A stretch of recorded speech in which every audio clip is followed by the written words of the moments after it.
台湾话无家可归，应该安怎讲？安怎写？有路无厝。内容是从教育部台湾闽南语常用词词典引用，释义无家可归、流离失所，指流浪汉或皆有这些没有属于自己的房子可住，一天到晚皆在外面游荡，居无定所的情况。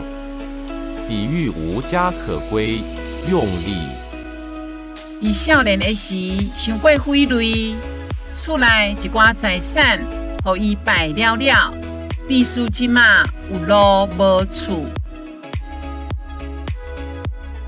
他年少时太过于放荡，家里一些财产被他花光光，导致现在流离失所。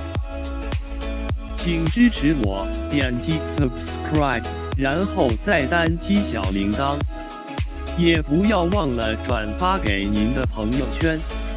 谢谢，请点击下面观看同一系列的影片。